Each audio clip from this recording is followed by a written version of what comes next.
name of the show is The Way to Go. My name is Alan Bendich. I'm going to be your host. Tonight we have Andy Troy. He's an author. He's an author, not a author. He's an author. He's a filmmaker.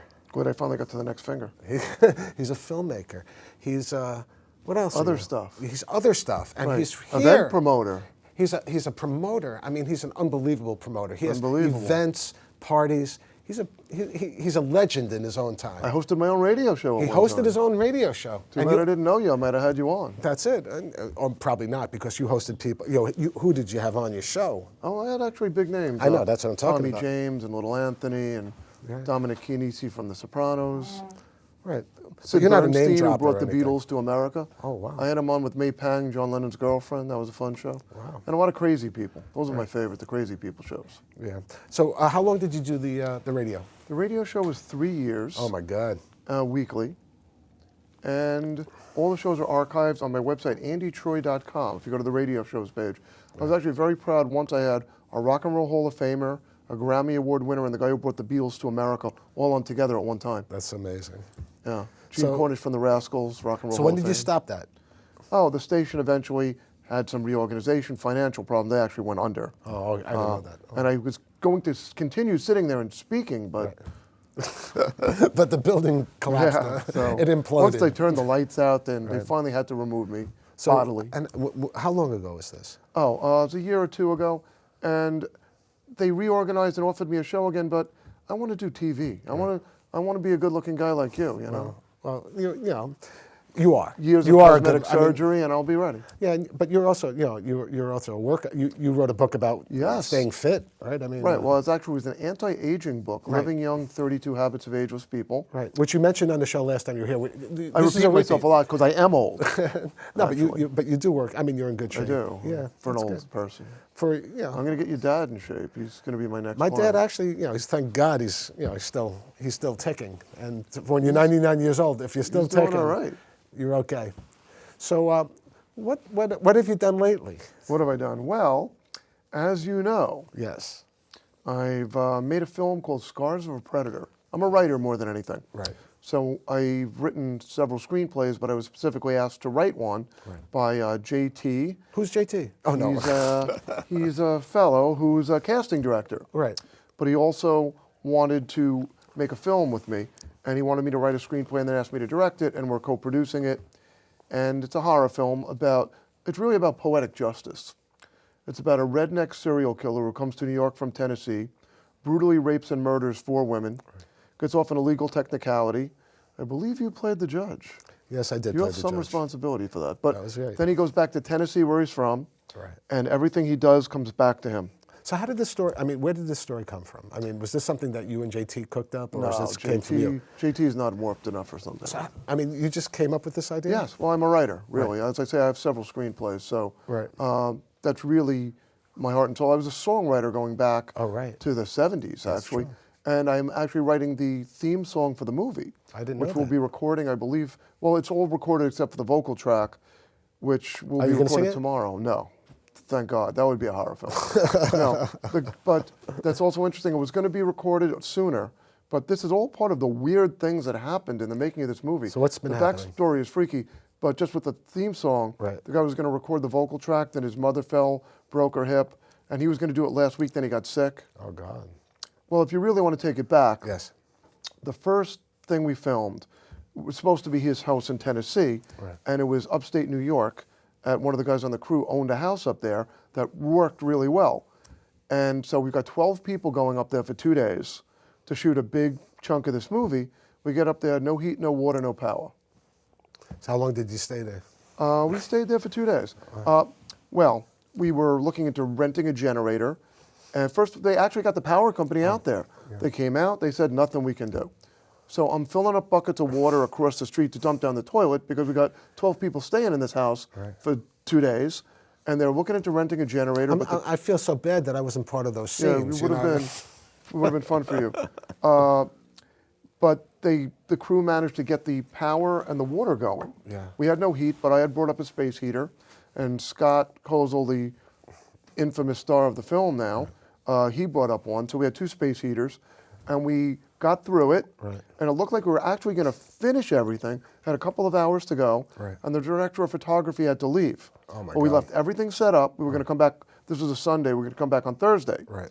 Then his uncle died. When you say everything's set up, the lights. Lights, you know, Yeah. but more than the lights, all the props, Oh my everything in place. If not, you got to replace everything. So what happened? What? I'm sorry, I interrupted. So then his uncle died. Oh, yeah. And that weekend, one day one guy couldn't make it, one day the other guy couldn't make it. Right. So, and then the weather turned. You remember the winter we had here in God. New York. Yeah. And this is upstate with no heat. That's the worst. So we finished that scene 7 months later. Oh my God. For 7 months, all those props sat on my living room floor, right? Knives, swords, guns, a big scary bag of medical You must live in New tools. York. If the cops had come into my apartment, they would have just shot me. They wouldn't have even arrested me. One look at my floor, just a mess. They would have shot me. Oh my God. So, so you finished it. When did you finish that? We finished. So that scene was a trip to go back and do that because we had to recreate It's the like room. deja vu all over again. Right? We had to recreate the room. Right. We had to go up there and place, glasses, beer bottles where they were. But you had the pictures and all this stuff. Yeah, well, we had the film of it. We brought the whole, Right. stuff that we had filmed up there and recreated the room. Did people have to get haircuts to match all Well, this? Scott was the only person at that point Yes. still being filmed, Oh, I see. and his head is shaved. Okay, so that's... That made it a little easier. right. Actually, we would have started filming sooner and wouldn't have run into the winter, but he had to shave. This is back in November when we started, because he played John Wayne Gacy for the whole month of October in a haunted house. He's like 6'5". He makes a really good serial killer. And we love wanted his to wait for him hands. to get his... I love his fingers. all of his fingers are missing a bone. Right. So when he's pointing at you, it's like over there. It's really odd. Great guy, though. Then he... so that was the initial thing. Right. So that guy, his uncle dying. Right. Then the next thing we were supposed to film was a bar scene, and the day before, the owner canceled on us. Oh, great. And then the next thing was the scene you were in. Right. And then Scott's sister dies. Oh my God, I didn't know that. And I'm on the phone Scott's telling sister- JT about this, and he gets a text that his friend just died. Oh my God. And in the scene you were in, one of the extras had to run out of there because her uncle was just rushed to the hospital. And I almost died on stage. Absolutely. Well, that was during your stand-up routine. So, and you almost. Yeah, I died. All right. So that was just some of the weird stuff. That was a weird scene, though. I mean, I love doing it, but how many times did we go? I mean, you shot everyone in the courtroom. Like, I mean, it was like we must have done it 30, 40 times. I mean, just close-ups of everybody. Yeah, you have to try to get it from all different angles so you can It was put it good. together into something. And that's actually where I met one of the stars of Scriptless, Really, who's that? Danielle Harper. Oh, Danielle. Yeah, Danielle did a real good job. She was in several scenes of the movie. I mean, I remember, if I can, Yes. we did a read-through, and we were all sitting around, and I was sitting right across from Danielle when we were doing the read-through, and I'm telling you, as soon as I saw her, I was really taken by her. And as soon as we did Scriptless, she was the first person I thought of for Scriptless. Well, that's another kind of odd coincidence. She plays the cousin of one of the murder victims. Right. And I cast her first. And then we're having one of our entertainment industry networking events, and a girl comes walking in. We hadn't cast the victim yet. Right. And I had the brunette victim in this, and I said, this girl looks perfect. She walked right up to me. Hi, how you doing? She was cast by JT in that role. Right. Danielle is a Hungarian gypsy, and this girl who played her cousin is a Romanian gypsy. Oh, I didn't know And they that. just happened to both be cast in the same role. Another kind of fun thing, Michelle, who just actually, she need a shout out for her. Her film, The Right to Live, just won an award Oh, at a yes. film festival. She had to go to Tennessee Right. for something to do with the movie. Right. And we were filming. we had her on the way to go as well. Well, we were filming a flashback scene. This is the last day of filming. A flashback to the killer's childhood, and this was now Staten Island was Tennessee. Oh, God. And the date we wanted to do, she couldn't do. She couldn't be in the scene in fake Tennessee because she actually had to be in Tennessee. Oh, that's funny. That's hilarious. So there's a lot of stuff like this. You know what it reminds me of? You ever hear of the story of the San Diego Chargers, the only time they went to the Super Bowl and all the weird stuff that happened to them? No, I don't know the story. I love this stuff. One of the coaches was playing golf with his friend. The coach gets hit by lightning. His friend is untouched. Oh, my God. His friend leans down to give him CPR. The coach is hit by lightning again Oh, and my killed, God. and his friend isn't touched. Crazy. Another coach on the team Yes. tells his wife he wants a divorce. She can't come to the Super Bowl. She goes into the garage, turns on the car, kills herself. Right. The kids take the ashes to scatter them in California off her favorite cliff. Right. A year later, they go back for a commemoration. The kids are swept away by a wave. One is killed. The other one is critically injured. 8 or 9 guys on that team died by the time they were 45.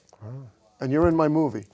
So take your vitamins, Alan. Well, I'm 59 years old. You know, Yeah, you don't have much time left. that's it. My dad's 99, so He's going to outlive you. He's probably. He wasn't in the movie. I know, that's true. He was in Tapestry. The best though. insurance policy you could have. That's true. I was in Tapestry too. I know, we all were. I mean, I played it's Stephen amazing. Baldwin's coworker. And my father had a scene with Stephen Baldwin, which was really cool. And thank you, Ken Kushner.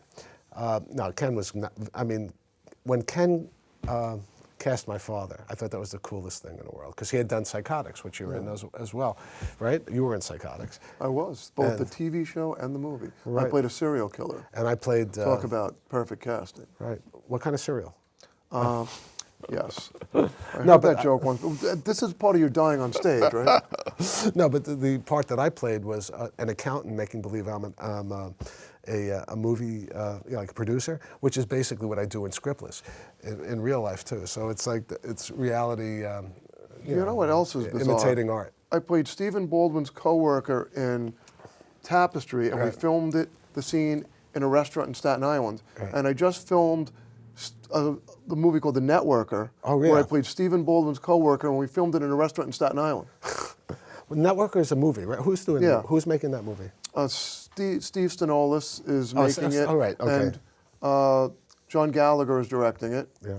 And it's got Sean Young and Right, I William heard about that, Forsythe, and got I a lot like of cool Sean people Young. in it. I remember when I was in Hollywood, all the interesting things that were happening around Sean Young back in the 80s, all her boyfriends and stuff, the issues. But We were briefly, in the tabloids. She was kind of notorious back in the 80s. Absolutely, no. And but is she's making a comeback? I wasn't in the scene with her, so. Okay.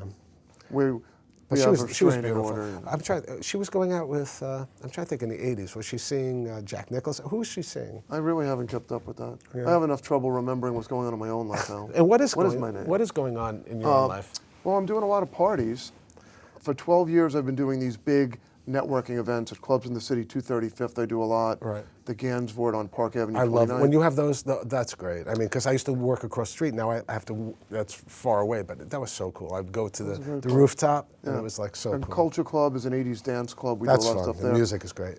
But I started also doing these entertainment industry networking events with JT, the guy we mentioned, and we co-host them. We have one this Friday. Well, I don't know when this is going to air, so take that back.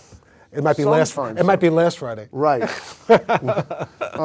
It's all actors, models. It's smaller than my big events get 800 to 1,000 people. Wow. But these are about 150 people, but it's all people in the industry, writers, artists, models, actors. And people have actually gotten roles out of it. The first one that I did, Ken Kushner, who you mentioned, was casting the Psychotics. And he was at the party, and 2 girls came just because I run 12 groups on meetup.com. Right. And I have one called Networking for Actors, Entertainers, and Media Professionals. Right. And they were members of that group. They came to the party. They met Ken. They ended up with an audition in the Psychotics that Monday, and one of them is one of the 4 victims in my movie. And the one I was at a thing last Friday. What was the thing that happened? Last Friday? That was at. Not last Friday, because that was Culture Club at a party. No, not then. It was Thursday. Where I bumped into you. It was on 2nd Avenue or 3rd Avenue. Oh, you're talking about at Promenade. That's where we do a lot of the industry events. And that was that your event? No, I don't think so. Oh no, that was that was the winter. That was the winter. No, you're talking about Durden. Right, Durden. That was at the Winter Film Awards. Was that yours? No. Oh, no. Okay, but anyway, I cast someone for Scriptless that night. Alrighty. Catherine Unterberger. Name My sounds God, familiar. she's drop dead gorgeous. She's gonna play a cop on Scriptless. Okay. I mean, it was great. And JT, again, a new JT person. So. What is he going to play on Scriptless? I don't know. What are you going to play on? So we still have to work on that. Yeah. What do you want to play? I'm like a nobody. I didn't make the cut. No, but the show's continuing. It's ongoing. So what would you like to play on Scriptless? I don't know. We'll have to get into that. We'll have to delve deeper into my psyche. So when are we going to finish this film? That's a good question. But we actually just had to switch editors. So the post-production, the filming is done, but the post-production, as you know, can be challenging. Well, you and I have that in common because I had to switch editors too. Really? Because You want to trade? well, mine's Remember in when the Atlanta. Eagles traded bass players? Yes, We that's could do true. But mine now has a job at CNN, so he just doesn't have time because of all the wonderful news throughout the world that he's working. He's working 7 days a week. So we have a new editor who's basically, it's Jim Folletaire. You know him? No. He worked on Stories from Astoria. The old Greg Criticos show. Did they actually make that, or didn't they just make like a trailer? They made a trailer, and that's still, Greg talks about in the future that happening, and I'm pretty sure it will. I think they're making a movie now. It's going to be like I almost said the shoes of a fisherman. No, something. The Shoemaker's Son. I think that's what they're going to do. So I wish them luck. It's a tough biz, right? Well, yes, certainly.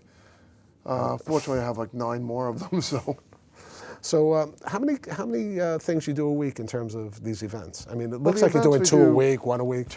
No, not that many. I really lose my mind. I do 2 to 3 a month. Wow. Because each one requires, it's like there's a lot of promoters in New York who bring like 9 people to a club or something that's full of people. Right. I get the whole place. Right. So I have to fill a club.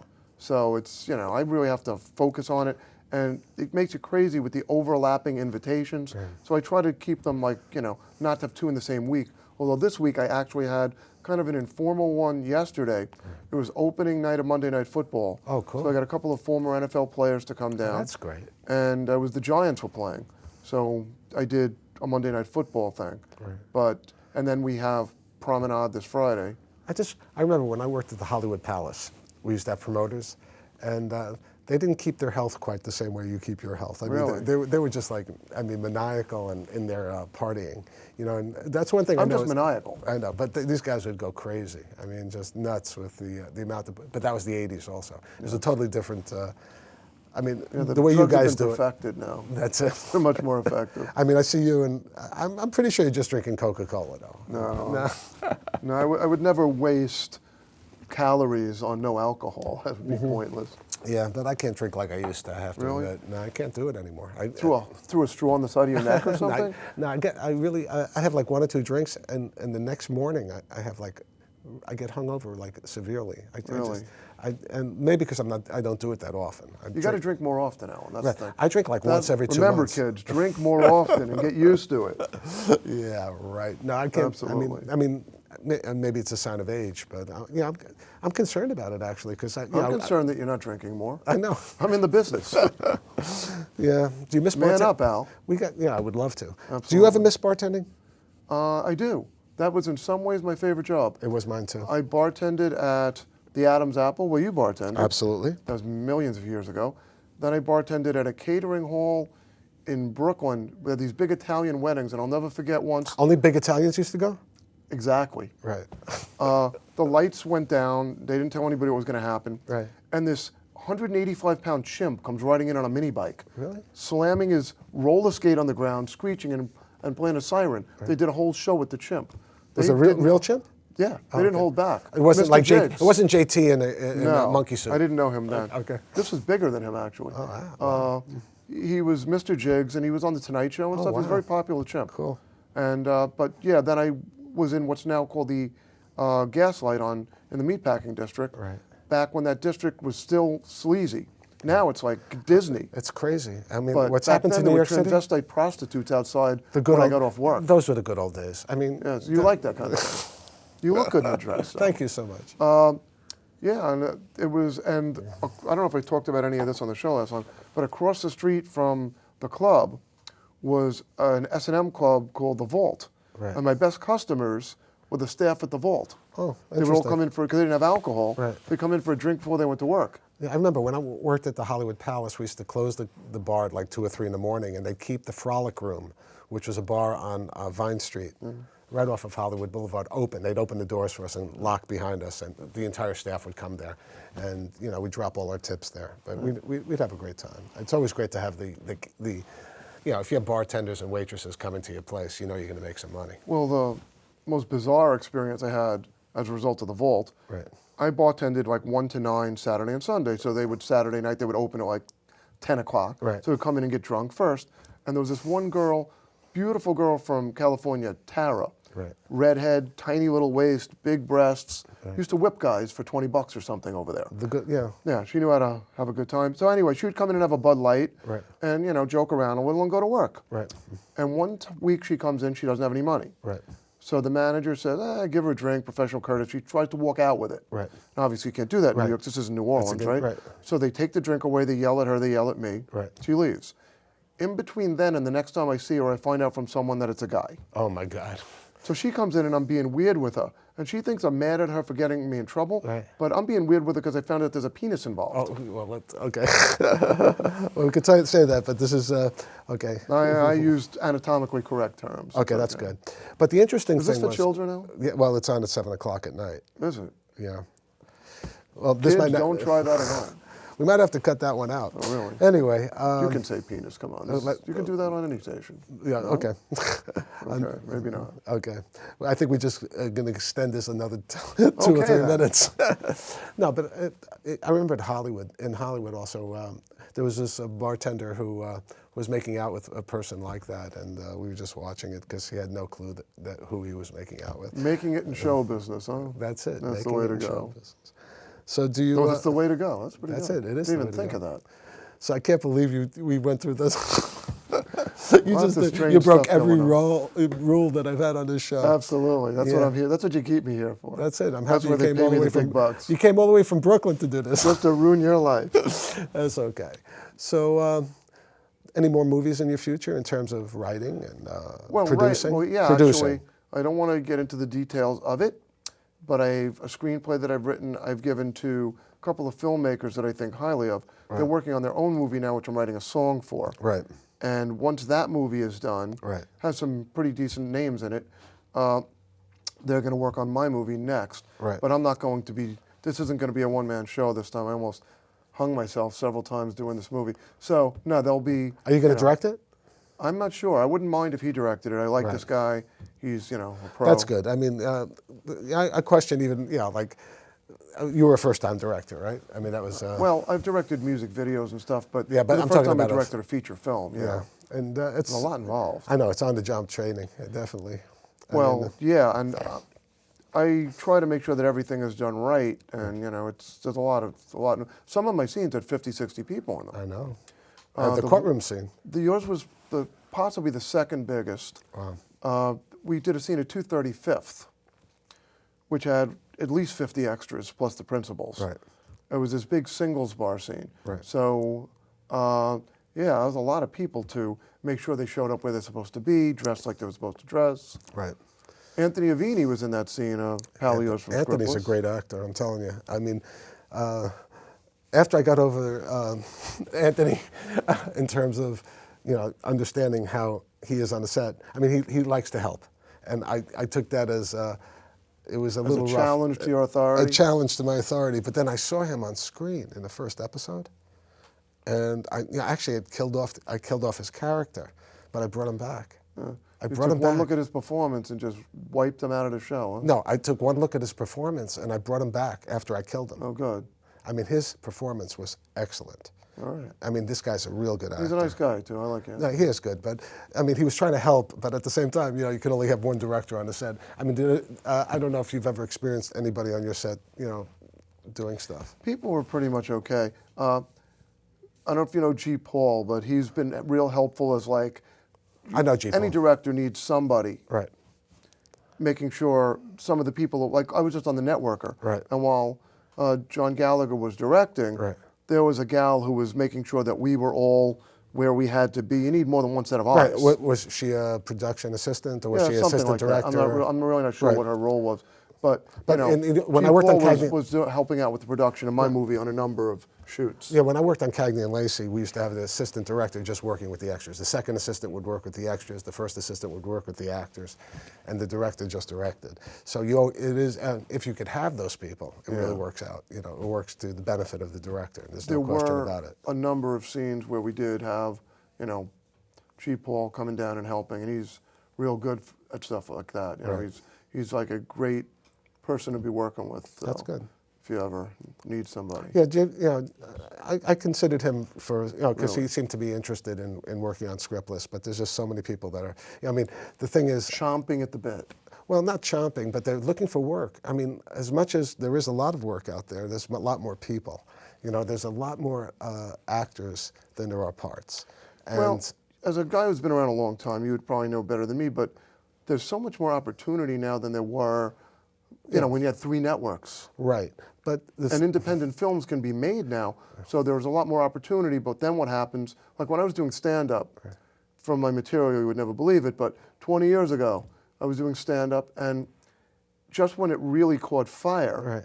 and all of a sudden, it might have been 25 years ago, and the market became glutted. right. When I was in Hollywood, though, it was easier back then, and it was so? easier for me because I were was younger working at back I was younger. I had the Hollywood Palace. You could stay up late. And I was friends with the casting. I mean, I was really friends with casting directors that were working in real TV. You know what I mean? Like network television. I mean, I could have been in Spinal Tap, but I was working on Cagney and Lacey. Really? I mean, I had opportunities, but the same casting director that was doing Cagney and Lacey was doing Spinal Tap, and it was like How many episodes of Cagney and Lacey were you in? A lot, 66, right? 66. But I couldn't get off the set. And everybody, and it would have only been as an extra for a Spinal Tap, but almost every extra on Spinal Tap got upgraded to SAG. Almost everyone got lines on that show. And it was like there. I could have been there. It was there, but I had to work on Cagney and What Lacey. a fun movie. And so these kind of situations happened where, I mean, I was hanging with these people. I was playing poker with them. I was getting them, you know, we were partying together, hanging out, all this stuff. And it was pretty depressing when Spinal Tap came out. My son said, "You could have been in Spinal Tap?" And then I told him there was only one thing left to say. And you know what that is? That's a wrap. Good night, folks.